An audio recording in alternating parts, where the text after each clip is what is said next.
Welcome to SATV News. This is Kazi Farhana with your headlines. International eagerly waiting for upcoming elections, says Mirza Fakhrul Khalada's physical condition extremely critical. Fascism has not yet been completely eradicated, says Jamaat Amir. No one wants a government biased towards any party. Chinese investors can help transform Bangladesh into manufacturing hub, says Chief Advisor Professor Yunus.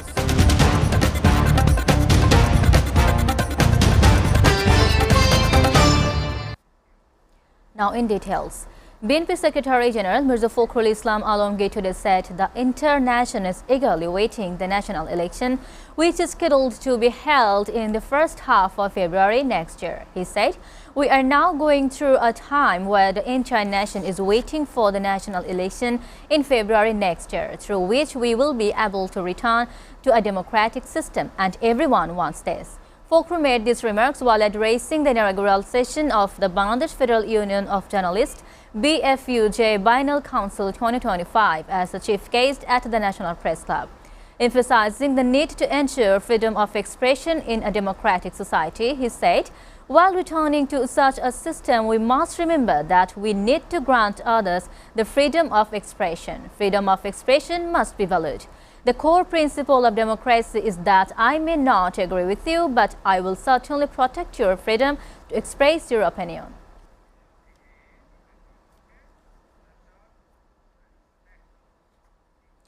A special Dua Mahafil held at the BNP Central Office at Noipolton in the city today for the speedy recovery of party chairperson and former Prime Minister Khaleda Zia, who is currently admitted at the Evacare Hospital. The BNP organized the prayers after the Jummah prayers. Leaders and activists from various levels of the party participated in the prayers. Following the Dua Mahfil, BNP Secretary General Mirza Fakhrul Islam Alamgir told journalists that Party Chief Begum Khaleda Zia's physical condition is extremely critical and has sought prayers for her recovery.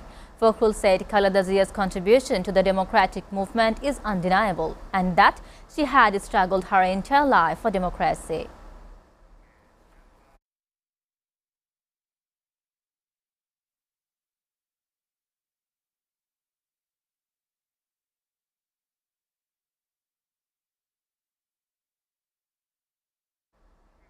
Jonul Abidin Farooq, the BNP chairperson's advisor and former opposition chief whip, has alleged that multiple groups are actively conspiring to derail the upcoming national elections scheduled to be held in February next year.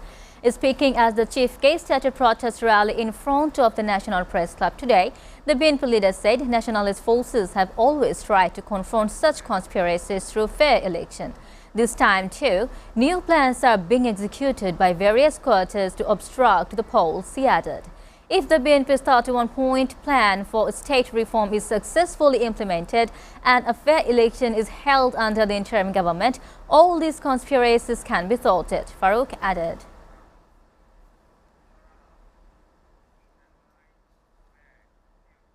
Jamaat Islami Amir Dr. Shafiqur Rahman stated that fascism has not yet been completely eradicated from the country. Speaking at a youth rally in Dhaka's Bhashan Tek, he remarked, "No one wants to see a government biased towards any party." He further warned that the new Bangladesh cannot be allowed to continue with outdated formulas. Dr. Shafiqur Rahman declared, "The people of the country don't want to see the rotten politics anymore."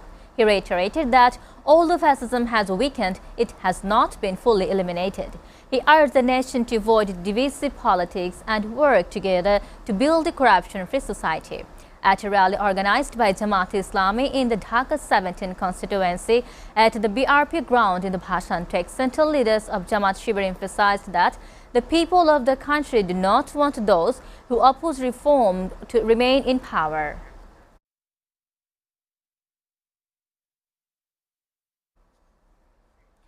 Chief Advisor Professor Muhammad Yunus has welcomed China's interest in Bangladesh manufacturing sectors, noting that investors from the world's second-largest economy could help transform Bangladesh into a manufacturing hub, producing goods for export to developed nations, including China. "We can go full speed in these areas," said during a meeting with Vice President of the Export-Import Bank of China, Yang Dongguang, on Thursday, identifying pharmaceuticals and healthcare as additional sectors with strong potential for Chinese investment. He said China, the world's largest producer of solar energy, could play a significant role in supporting Bangladesh's transition to green energy through investments in solar panels and rooftop solar systems. The chief advisor also encouraged China to relocate manufacturing plants to Bangladesh, highlighting the potential utilization of country's large pool of young workers, said the chief advisor's press wing on Friday.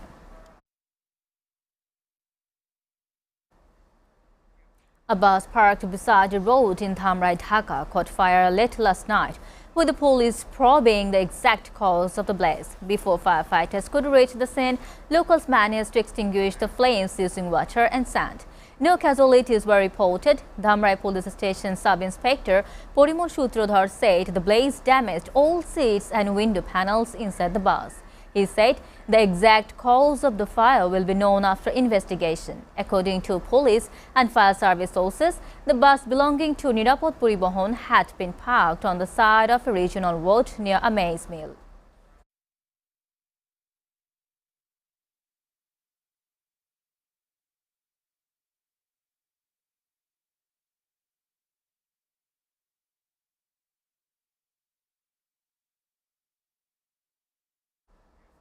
A grandmother and her 6-year-old granddaughter were killed when a speeding passenger bus crashed into them on Chatpur-Kumila Regional Road in Hajiganj Upazila of Chatpur district on Thursday night.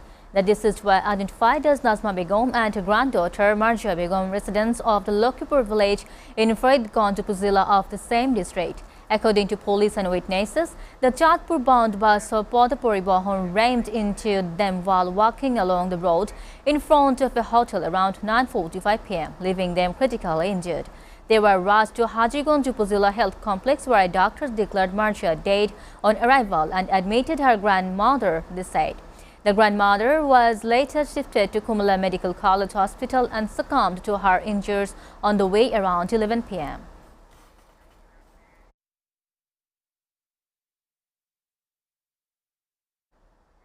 Viewers, we're taking a short break. Stay with us.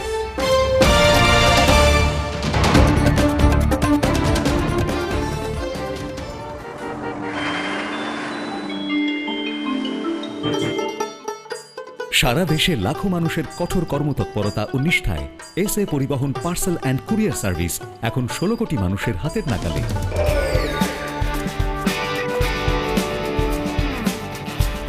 দীর্ঘ 30 বছর ধরে বিশ্বস্ততা ও দ্রুততার সাথে সেবা দেওয়ায় গ্রাহক সেবায় এখন শীর্ষে। বাংলাদেশে গ্রাহক সেবার সাফল্যের পর এসএ পরিবহন পার্সেল অ্যান্ড কুরিয়ার সার্ভিস এখন বিশ্ব বাণিজ্য কেন্দ্র সিঙ্গাপুরে।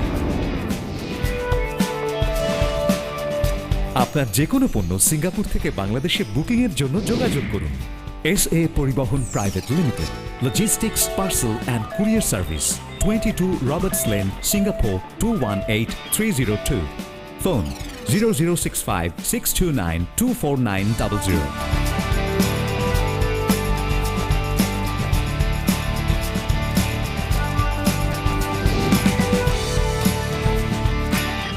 বাংলাদেশ থেকে সিঙ্গাপুরে পণ্য বুকিং এর জন্য যোগাযোগ করুন ঢাকা সহ দেশের যে কোনো 80টি শাখা কেন্দ্রে। এসএ পরিবহন পার্সেল অ্যান্ড কুরিয়ার সার্ভিস, আপনার সেবা সব সময়। Welcome, Grand Palace Hotel, Dhaka. A majestic lobby blending timeless elegance with modern design. Experience 5-star comfort in suites and rooms. Sophisticated fine dining restaurant.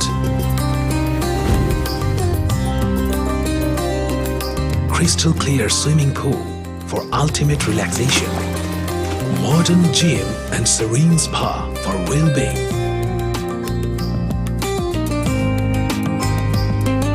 Perfect venue for corporate events, weddings and parties. Seamless and secured. Elegant and eye-catching design. Indulge, relax, discover the first 5-star chain hotels in Bangladesh. Grand Palace Hotel Dhaka, 22 Kakrail, Dhaka, Bangladesh. Welcome to Grand Club. Welcome back to watching SATV News. News from abroad. US President Donald Trump said on Thursday his administration will permanently pause migration from all third world countries. Following an attack near the White House, he attributed to Biden-era immigration vetting failures. Trump did not identify any countries by name or explain what he meant by third world countries or permanently pause. He said the plan would include cases approved under former President Joe Biden's administration. I will permanently pause migration from all third world countries to allow the U.S. system to fully recover, terminate all of the millions of Biden illegal admissions, including those signed by sleepy Joe Biden, Sotopain, and remove anyone who is not a net asset to the United States, he said on his social media platform, Truth Social.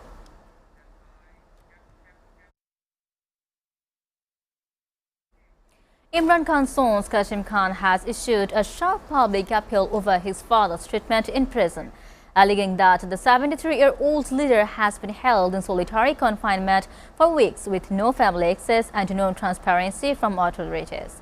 He remarks come amid intensifying criticism from Khan's family, party leaders and provincial officials over what they describe as an undeclared blackout and separation surrounding the former Prime Minister's condition inside Rodolphindi's Adiola jail. There have also been rumors on social media that Imran Khan has been killed in prison.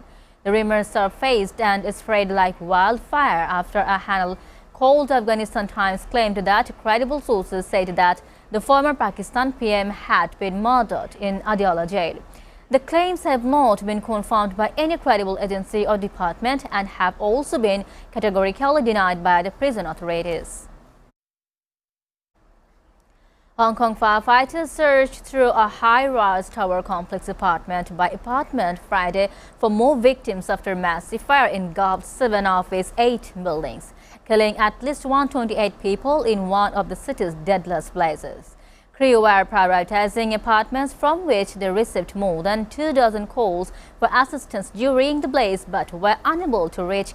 Derek Armstrong Chan, our Deputy Director of Hong Kong Fire Service, told reporters. The toll rose Friday afternoon to 1:28 after more bodies were found in the blackened towers. And Secretary for Security Chris Tang told reporters at the scene that the search for victims were counting and the numbers could still rise. The fire started mid-afternoon Wednesday in one of the Wang Fo Court complex's 8th tower, jumping rapidly from one to one next as bamboo scaffolding covered in the netting in place for renovations caught ablaze until 7 buildings were engulfed. Hong Kong police arrested the bosses of a construction company on suspicion of manslaughter on the Thursday over the city's worst fire. Firefighters has mostly dozed the blaze that tore through the Wang Fu Court housing complex in the northern district of Tai Po, which had been undergoing the renovations and was wrapped in the bamboo scaffolding and green mesh.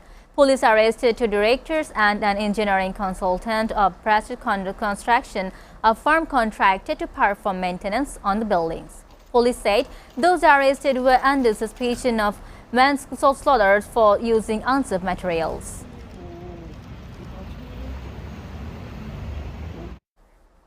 Russian President Vladimir Putin said Thursday that he would end his Ukraine offensive if Kyiv withdrew from territory Moscow claims and its own, otherwise his army would take it by force. The Russian army has been slowly but steadily grinding through eastern Ukraine in costly battles against outnumbered and outgunned Ukraine forces. Washington has meanwhile renewed its push to end the nearly 4-year war, putting forward a surprise plan that it hopes to finalize through upcoming talks with Moscow and Kyiv. If Ukrainian forces leave the territories that hold, then we will stop combat operations, Putin said during a visit to Kyrgyzstan. If they don't, then we will achieve it by military means. Перечень возможных договоренностей из 28 пунктов. И, как я уже объявлял, President Emmanuel Macron on Thursday announced a new voluntary military service for thousands of 18 and 19-year-olds, a move he says will help strengthen France's armed forces amid rising concerns over Russia's ambitions in Europe.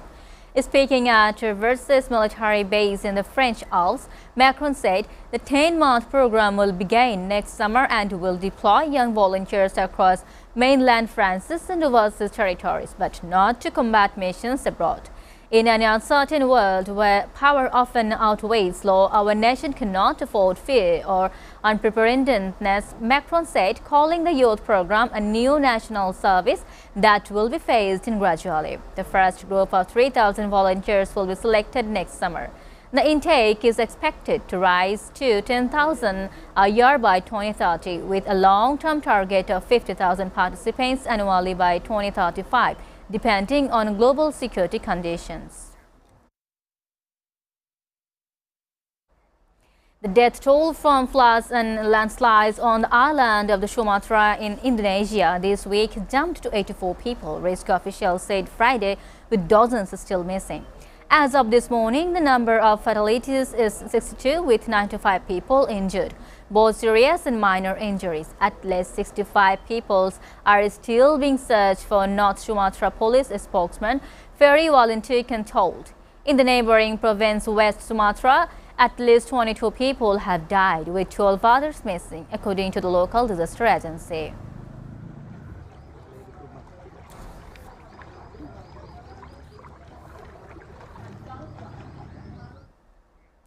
Flooding in southern Thailand has claimed at least 145 lives, officials reported Friday, as receding waters reveal widespread devastation across the region. About 1 million households and more than 3 million people have been impacted by heavy rain-triggered floods, affecting more than 1.2 million households and around 3.6 million people in 12 southern provinces, according to the Department of Disaster Prevention and Mitigation.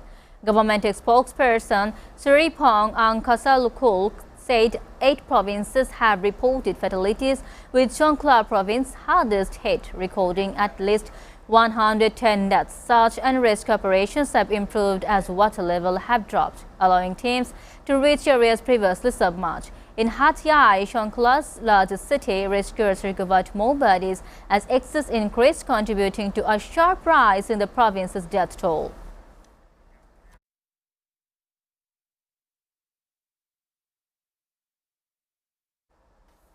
Before ending, I go to the headlines again.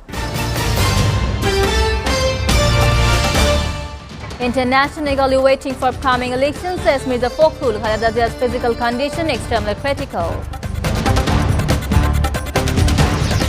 Racism has not yet been completely eradicated, says Jamaat Amir. No one wants the government biased towards any party. Chinese investors can help transform Bangladesh into manufacturing hub, says Chief Advisor Professor Yunus.